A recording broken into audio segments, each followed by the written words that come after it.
on the Zoom. Okay. Hello. It's That's Commissioner Steve. Swain. Oh, that's Steve. That's Steve. Yes. Well, Director Shoemaker joined the first meeting and it said Steve Shoemaker. So I'm thinking, why did Steve drop his last name? Because it's not him. It's not that It's Steve. Good morning. There's a lot of them. Yeah, Good morning. I got 9 o'clock, so are you all ready? We are ready when you are, Mr. Chairman. Okay, at this time, I'd like to call to order the Issaquah County Board of Commissioners, Criminal Justice and County Affairs Committee. First up, we have an approval of the agenda. Is there any additions or subtractions needed at this time? No, sir. Okay, then I will say we have an agenda and that will be, we're going to use it as presented. So following the order, we will go to a call to the public. Is there anybody who would like to speak this time? Yes. I see no hands raised. We won't go with the other person. Commissioner Swady or anybody online would like to speak at this time? No, thank you. Just listening in. Okay. At this time, I'll close call to the public and we will, there'll be another opportunity to speak towards the end of at the end of the meeting. So, let's go right up with the agenda items as presented, which first up is considering approving the XYBIX system Inc. Dispatch Council Furniture Services Agreement in the amount not to exceed $69,857.80 and authorize board person to sign the same. We have up with the Sheriff Maine. Morning, ladies Good and morning. gentlemen. Sheriff.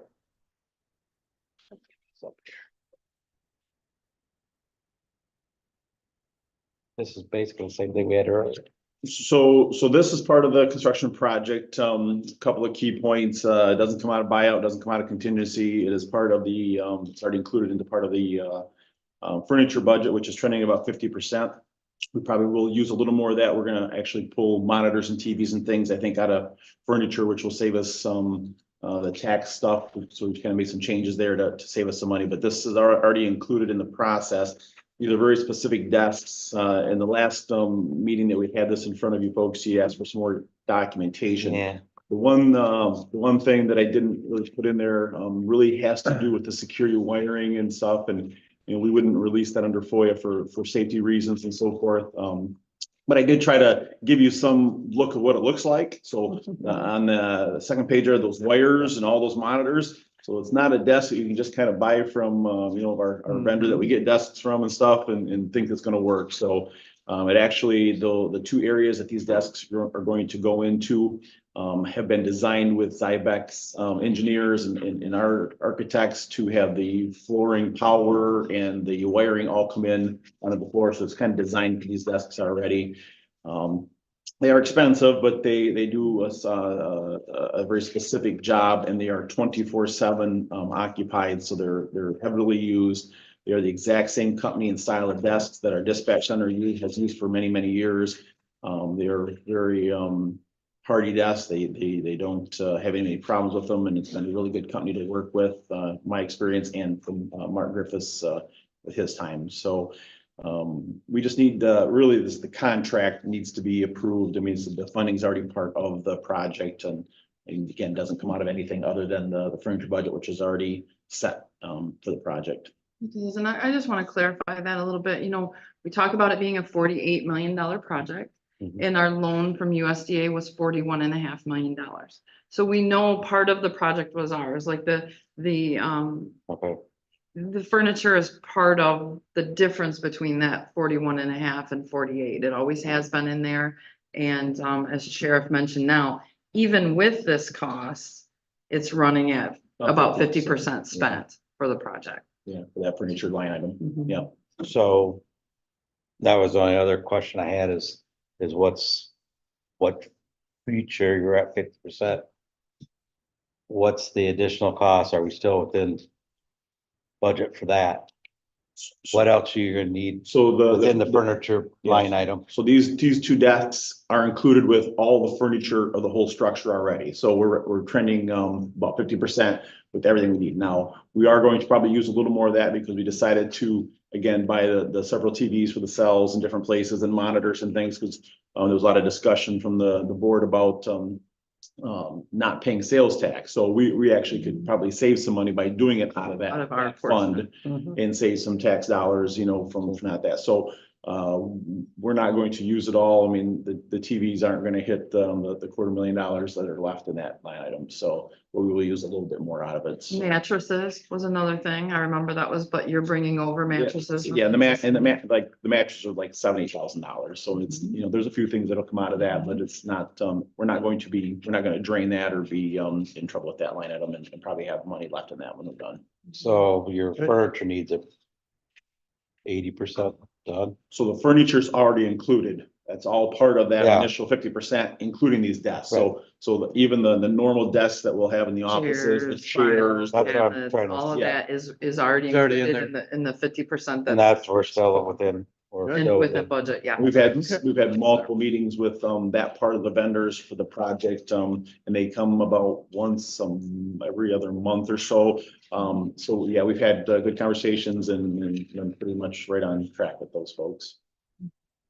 It's quite a desk. I mean, I'm not sure I'd even call it a desk. Maybe What's a that? workstation. I'm not sure I'd call it a desk. No, it's definitely a workstation, you know, Yeah. so it's, and these will have, the design that we've got will probably have 5 to 6 monitors on the desk, and then there'll be a couple in the center, which are touch screens that operate the water, the doors, everything in the building. And then there'll be some bigger monitors above it, so that all feeds out of that desk, you know, and those folks will be stationed at those locations. But yeah, when they sent that, I thought that would be a great picture to send, you know, that spaghetti mess of Mhm. wiring, all of that comes into that workstation, and they are designed so the computers are not on the floor. They're housed in those units. They're cooled in those units. They're just designed to hold that kind of, and you all been in the dispatch center, how many monitors they have. It's Yeah. very similar Yep. to hold that capability. So. You got any questions? I don't. Okay. I have, yeah. I look at that mess and it's like. You have one short and one wire. How do you do that? I've been there before. I don't know how they You wire it start all up. Pulling wires out. And They testing are, them. they have us on a deadline right now. In fact, it's probably something I'm gonna work on this week, for this piece, which is, I can show you an image, but it's labeling every door, every push button, you know, every swipe reader. Like, and you have to label it to the point where the folks sitting at these desks, and when you say, you know, I'm in zone A, door, you know, HVAC 1. Yep. They know kind of where to go to find HVAC 1 to pop the door to let maintenance in or whoever. So there's going to be a huge learning curve, and it's been, you would think just labeling doors isn't that big a deal, but it's been a challenge labeling doors. So we'll see how close we get it at the end and how accurate we are. Well, I moved into an old farmhouse, so I still don't know where all, I keep labeling everything and. The way they did things back then, some of the circuits I have, it's on this side, it's like, wait a minute. I understand. I don't have any more questions. I'll accept the motion. I'll make a motion that we approve the XYBIX Systems Incorporated Dispatch Console Furniture Services Agreement in an amount not to exceed $69,857.80 and authorize the board chairperson to sign the same. I will support that. Any more discussions? See, none, will proceed to vote. All in favor, say aye. Aye. Opposed, say. That has passed and we will move that forward to the work session. Thank you. Appreciate it. I'd love to stick around and listen to the courts, but I got 3 other meetings going on right now, so. Have a good Pretty day. busy. Okay, next up, we have consider adopting resolution 2024-11 to recognize May as treatment quote month in Isabella County. We have Judge Margot with us today. Morning. Good It's been a morning. while since I've been here. Thank you. Yeah. That's been, Thanks for taking the time to consider this. So May is National Treatment Court Month. It's actually also National Mental Health Awareness Month. So this is a great time, I think, to shine a light on the great work that the trial court is doing to provide services to people who are, tend to be underserved. Whether it's people, substance use disorders or mental health disorders, whether it's people who are high risk in terms of they're likely to commit crimes over and over again. We have a program for that. Although it doesn't necessarily count as a treatment court. All across the country, treatment courts are wildly successful. Michigan has some of the most treatment courts in the country. We've got over 200. And a treatment court, or problem-solving court, as we call them in Michigan, are basically specialty programs that are intensive supervision.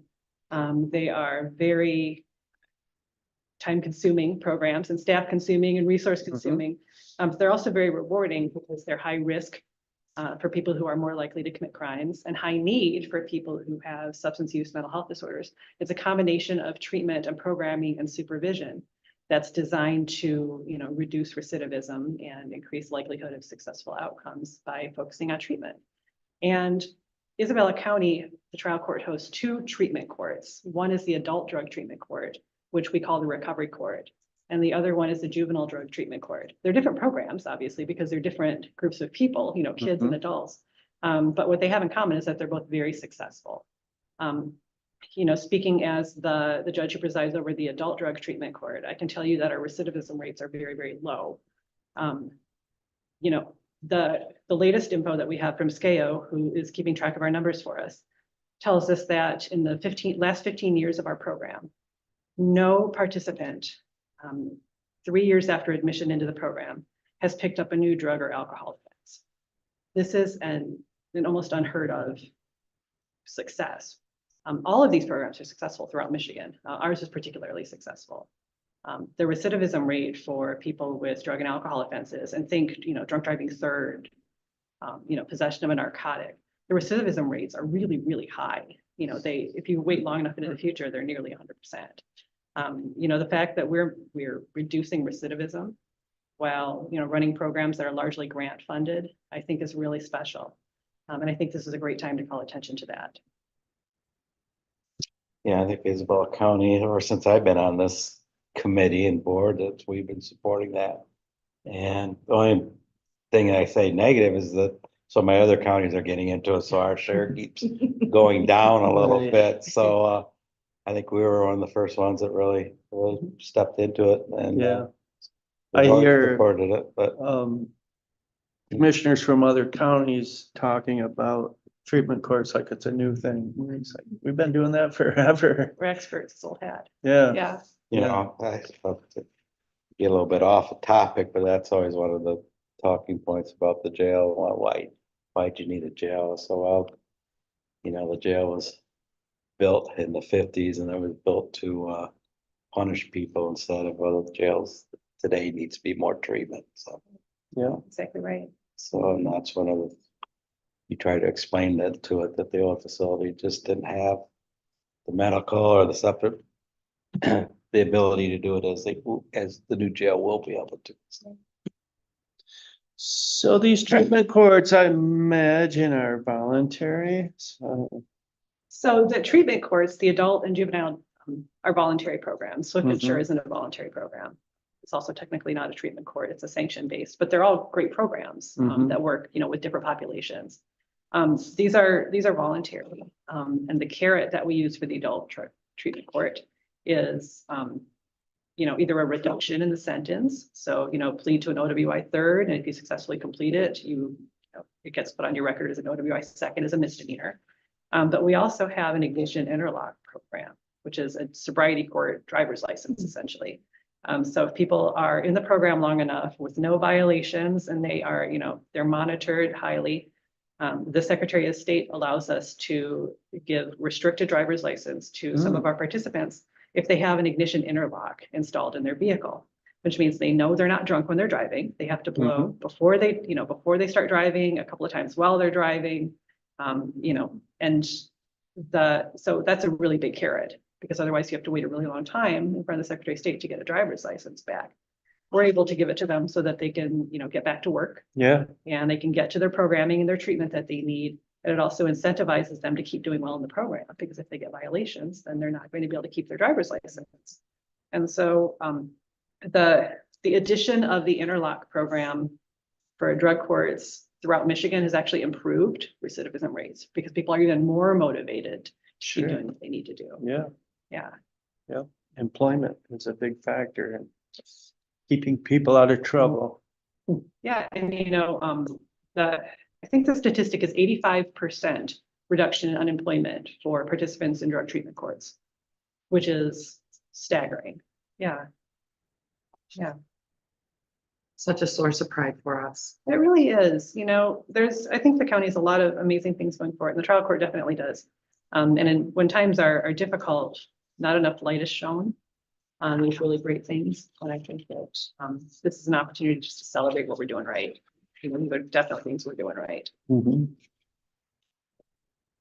Absolutely. Thank you. Yeah, I don't think there's anybody gonna be too, not support this. I think the county's been real supportive of the program, so, do you have any more questions? I do not. But I'll make a motion that we consider adopting resolution 2024-11 to recognize May as Treatment Court Month in Isabella County.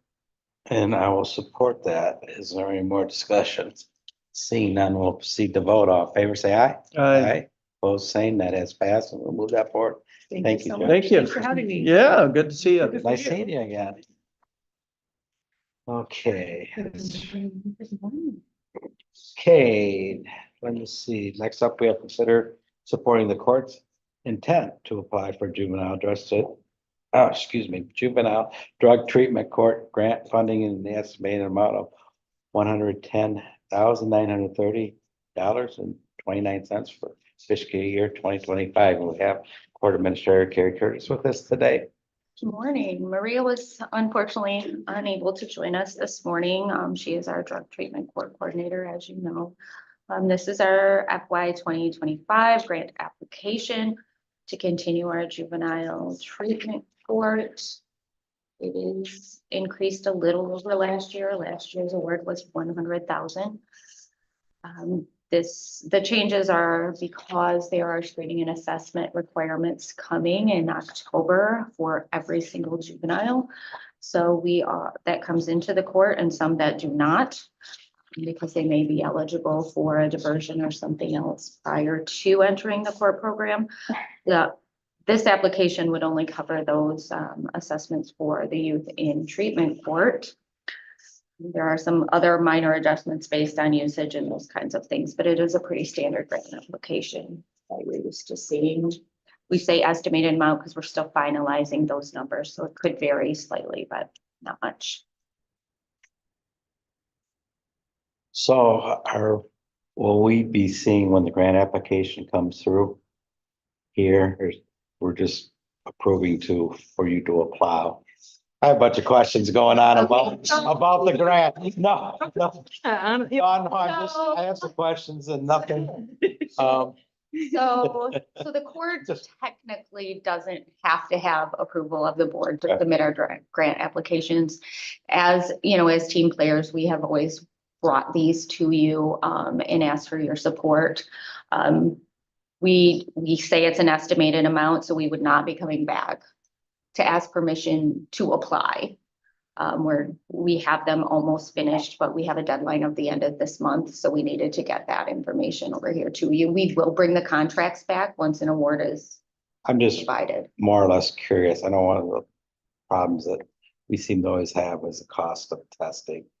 I'm just curious, it's how much, with everything else going up, how much is that going to affect the grant? And is there any way you can get that cost or down a little bit? Because that seems to eat up a lot of the budget. Sure. Getting that testing. And you're talking about drug testing, correct? Yes. So a Just couple curious. things. So juvenile treatment court is supported by the Child Care Fund. So the Okay. Child Care Fund for juveniles also covers drug testing and alcohol testing for youth. So those are typically covered 100% under the Child Care Fund budget, because that's a basic grant component that we build in. Could that still be Well, a new requirement coming? My main question, yeah, Okay. my main question is that how much has that gone to testing costs? And if that cost could get that under control, you could probably do more people in the program. So I'm just wondering, has that increased with everything else? So our testing has increased. A couple things have happened. When the county asked us to look at our budget, one of the first things that we did was really limit the amount that the court is paying out of general funds for any kind of drug testing. It is technically the responsibility of the participant. Our juveniles are all covered under grants, so we're not talking about the juveniles, but we are talking about the adults. Of course, if one of our judges orders that it's a court pay because they have a very valid reason to do that, we'll continue to do that.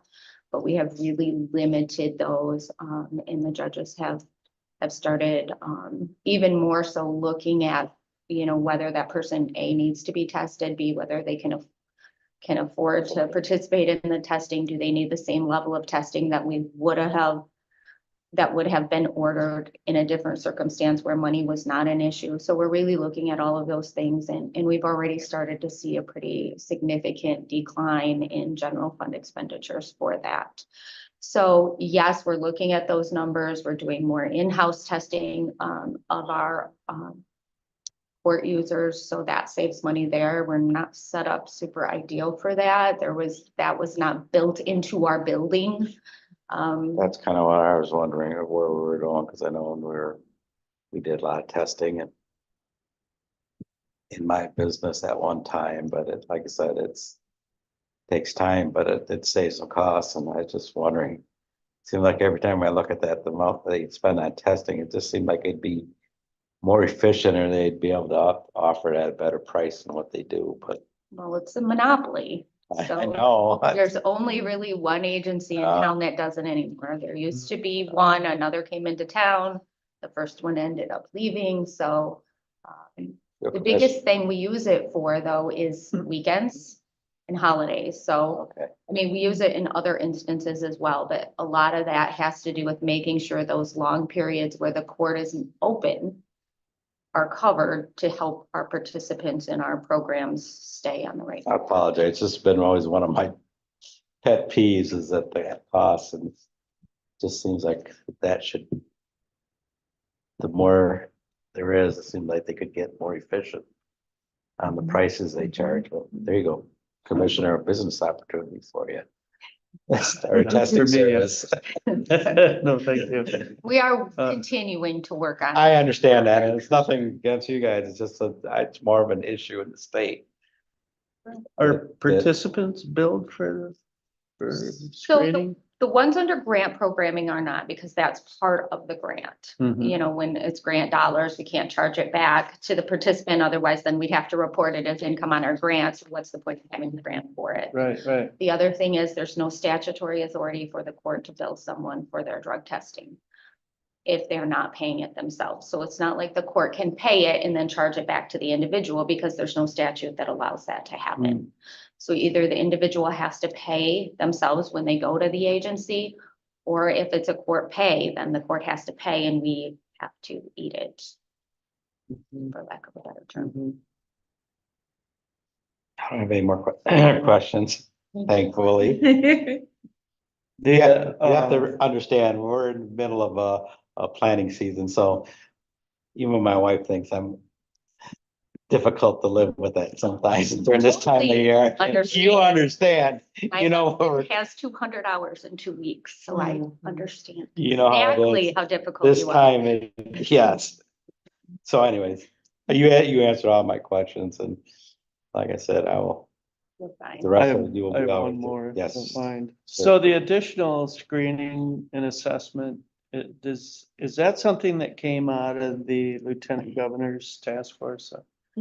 Yes, well, we are already doing it in juvenile treatment court, but it adds another level. Mhm. But yes, there are so many changes that are coming October 1st that frankly, we haven't had an opportunity to really wrap our heads around yet. There's lots of committees going on and lots of conversation, big changes coming.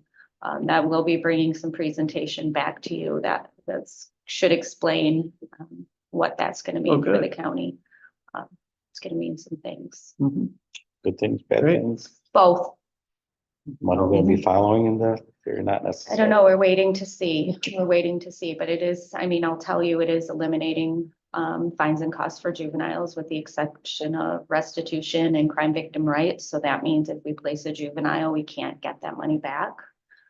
So that's coming, but it also, you know, the laws really limit placement, which we already do because it's least restrictive means for juveniles anyway. And it's already stressed the juvenile system doing the age up to 17, correct? Yes, and so that 100% reimbursement for those 17-year-olds is going away. It's going right built into the childcare fund, which means it'll be, you know, 50% if it's detention and it'll be 75% if it's in-home care. So there are lots of things You coming. had to bring up the childcare fund, which is another thing I always question, but no. Well, there's some good things We'll- coming out of that There's too, a- but Yeah, I we'll know. wait till you're done planting, okay? No, I just, that's always one of the things that just, it's just because it's so uncontrollable and it could just, you know, it could just really get out of hand and it's just like we have no control over that one. So it just always makes me a little nervous that that could really blow up on you really It can. fast. So it's like, Is it getting any easier to find placements for juveniles? So in some respect, yes. Thankfully, and I hope I don't curse us by saying this, we've seen a decline in our need for placement. You know, we went through that stretch where we had a lot of serious offenses where we needed to put juveniles in placement and we just couldn't find those placements. Mhm. As you know, then, you know, we ended up housing a juvenile in the jail for a couple of days. We also ended up paying for one to be housed in a Saginaw juvenile jail. But because there just wasn't any place to put them, thankfully, you know, that we've seen a decline recently in that need. It's still, you know, not a market, not a great market for sure, but we've been successful sometimes with Midland and Bay. They've been really good to us on helping us work through when we need placements. I see Midland come through. Didn't we have one in Jackson? Jackson closed. They So closed. yes, Jackson was When did that another happen? good partner of ours, about 3 months ago. Okay. I'm not exactly sure what was behind that, but I think there was some staffing problems that they just couldn't rectify. Okay. They're difficult jobs and the pay doesn't compensate Sure. often. Yeah. Yep. Is that Highfields? Is that the one you're talking about by Highfields Jackson, or is that still around? Highfields is still around. This was Jackson County Detention Center, I believe Oh, was what it okay. was called, but We'll just seen it in the budget. a while ago. we won't see any more bills from them, but Cause I do look at the childcare. I know they do. And I'm glad for that. We're glad for that. We appreciate that. I was just kind of curious, cause I seen Jackson in there and then I seen one in Midland and it's like, oh, they're all over the place. It's like bad problem. So, I have no more questions. okay. Are you ready for a motion? Yes, sir. All right, this is item 6, correct? Correct. Consider supporting the court's intent to apply for juvenile drug treatment court grant funding in the estimated amount of $110,930.29 for fiscal year 2025. And I will support that. Is there any more discussion? Seeing none, we'll proceed to vote. All in favor, signify by aye. Aye. Opposed, the same. That has passed. We'll move that forward to the work session. I think you're gonna be here for the next one. Yeah, but I have other wonderful people. Oh, who please, will yeah, please speak. pull up a chair. Okay, we have Ms. Johnson with us. Good. That's okay. we're good. Consider supporting the court's intent to apply for a grant in the estimated amount of $232,017.55 to continue the Swift and Sure Sanction Program for the 2025 fiscal year. And you're lucky, Ms. Johnson, because I used all my questions on Carrie, so she answered everything. Tobin I might don't have know if I some have any because yet or not. We'll see.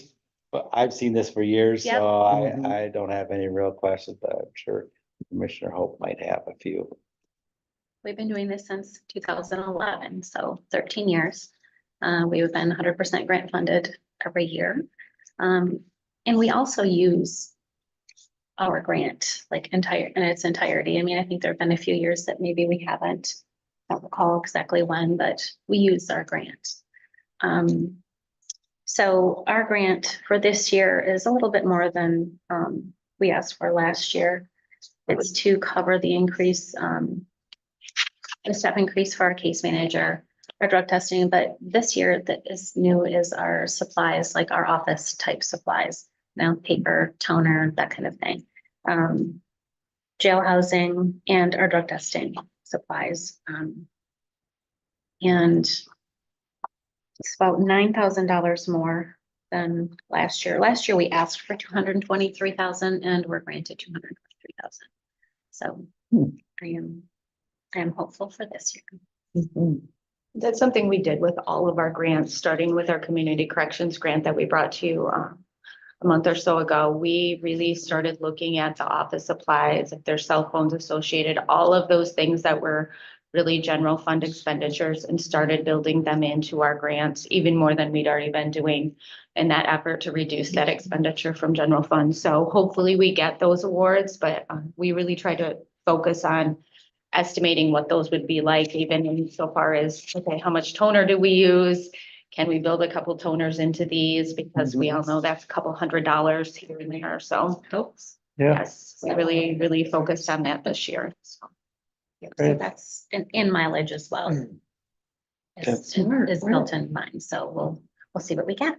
Anticipating when the jail moves, because you Right. know, that walking from the courthouse to the jail for all of our specialty court people and our community corrections people isn't practical anymore. So we started building in that little bit of mileage it's going to cost to drive over there. To meet her, I mean, we will test people sometimes if they are incarcerated, so that's the difference. Mostly in ours is the step increase and the supplies and mileage. How It's much, new for us. how much that will you be able to do online or video? The meeting, Was that allowable, or do you have to do it in I person? assume that, I don't know, We're but still working through all of those details. I know there'll be a much greater availability of, you know, that video conferencing in the new facility, because obviously there are many more rooms and many more setups for that. You know, if it's drug testing now, are we gonna, you know, work something out with the sheriff and jail administration for them to test so that our people don't have to go over there? Maybe, we just haven't gotten that far yet. So we thought it was prudent to pre-plan for maybe some trips back and forth. right. And if someone in our program is incarcerated, that's one of the things we'll do is go to the jail and test them. So that's one of the reasons we've gone in person, obviously. Sometimes face to face is Right. just better. And they have a rapport with us most of the time. We need them to sign things sometimes if we're working on treatment. So those are our main reasons for going. This is not a voluntary program, so it's insured. Correct. Just for the really difficult. Right, so the non-traditional probationer, so they were probably been on probation, and correct me if I get this wrong, Carolyn. You know, when they've not been successful or they're not doing well on regular probation, so they step that up to Swift Insure so that they can try to help them stay on track, because it's more frequent meeting. It's those kinds of things that are supposed to help change behaviors. So just an interesting statistic maybe for you. We had 30 cases that were open from October 1st of 23 to March 31st of 24. And of the 30 open cases, 29 of the participants, or 97%, have had a substance use disorder. And that was mass. That was their drug of choice. So, I mean, that is what our program is dealing with, is most of our people have substance use issues. And, you know, there's other things too, but meth is the one that is the drug of choice for ours. Cocaine, fentanyl, we're seeing in our program as well. Any questions? No. One comment, Commissioner Swaney, are you still online? You're more than welcome to comment. I know you can't vote, but I apologize for not bringing you in on the first session. Do you have any questions? I don't have any questions. You guys are very thorough. It's Can you say that again, please? I didn't hear you. About that. Yes, This subcommittee is the best run subcommittee I've seen. absolutely. Okay, All right, Mr. Chairman, I'll move that we consider supporting the court's intent to apply, I'm sorry, we're on number seven, seven, right? yes. Consider supporting court's intent to apply for a grant in the estimated amount of $232,017.55 to continue the Swift Insure Sanctions Program for the 2025 fiscal year. And I will support that. Any more discussion? Seeing none, we will vote. All in favor signify by aye. Aye. Opposed, the same. That has passed and we will move that forward to the work session. Thank you. Thank you. Thanks. Okay, next up, we have consider supporting court intent to apply for the 2025 grant funding for the adult treatment court in the amount of $186,073.68. And, okay. Good morning. Lauren? Yes. We are requesting more this year than the last couple of years. I believe last year we asked for 161,000 and we are asking for 186,000 this year. Same with the other programs. We're looking more office supplies, cell phones, things like that. We just had our certification, which is kind of a big audit that they do on the program every 4 years. One of the things that they, sorry, frog in my throat, stated in certification is that we need a risk assessment tool for our misdemeanor participants. So I had to add in some money for that this year. That's a one-time purchase and then it's free to use after that, but so that's something that increased our price a bit this year. But this, I mean, if it's approved, if we get everything we ask for, it will 100% cover everything in the program. And you're seeing the same thing as the juvenile with the, as far as what the drug of choice is meth or not, or is it? The majority of our people that we have in the program are in for alcohol related offenses, usually no WI second or third. We have one that just was sentenced yesterday and was driving under the influence of meth. So that's one, but for the most part, the majority of our people are alcohol related offenses. I should ask this for the last one, but the with all the marijuana facilities and everything, how is that affecting? I know it's really popular among the juveniles right now. Is that an issue for the adult drug court? Or So much, I mean, because we're a treatment-based program, I know with regular probation, if the individual has a medical marijuana card, they're allowed to smoke while they're on probation. Because we're treatment-based, we do not have to allow that, so we don't, and we really haven't had a problem. We've had a couple of people that were using before they joined the program. They came in, we had to wait for them to, get their levels down and be negative, but then it hasn't really been an issue since that time. Once they come down, for the most part, they stay negative. Okay, I was just curious because alcohol is legal and Mhm. marijuana is legal now, but there's issues with addiction and problems. So I'm just wondering if you've seen an increase of that. So our juveniles is still illegal if they're under 18. So it is still, we do see a lot of positives for marijuana. Get that occasional meth, we get the occasional heroin. I mean, we do see those. Juveniles still tend to be their drugs of choice are alcohol and marijuana, frankly. I know when we talked a year ago, so there were some issues with some of the stomach problems with that. Is that still an issue or is that with the juveniles because of the age?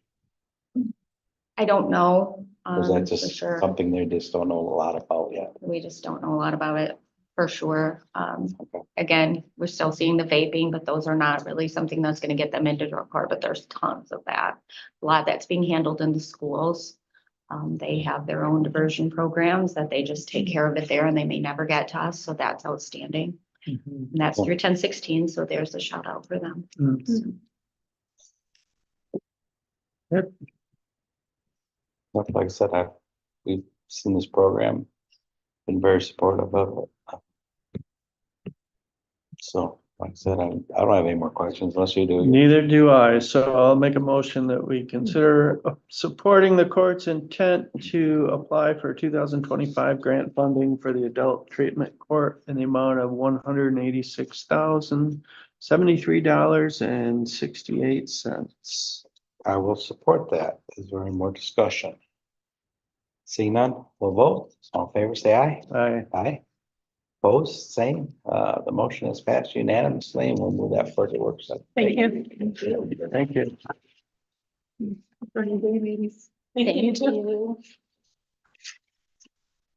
Okay, up to announcements. Any announcements? Council of Governments meets tomorrow night, Sherman Sherman Township, Sherman Township, 7 PM. Okay, it's been going a while. All I have. Maybe. I don't know, we'll be planting or not. You don't know, do you? I never know anymore, 24 hours what I'm gonna be doing, so. Okay, we'll close announcements and we will do a call to the public. I do not see anybody in the room physically that would like to comment. At this time, is there anybody online or on the phone? Commissioner Sweeney is still online and I do not see his hand raised. He's muted, so I think there is no public comment at this time, Mr. Chairman. Okay, I will close the call to the public and I will adjourn the meeting. Thank you, thank you. Commissioner Hope for filling in. Sure. My pleasure. Thank you, Commissioner Hope, for covering for me. You're welcome, sir. Better watch your back, he might replace you now. Well, that was online, but we're still being recorded. We are, so, yes. That's okay. Enjoy your day. I'm sorry.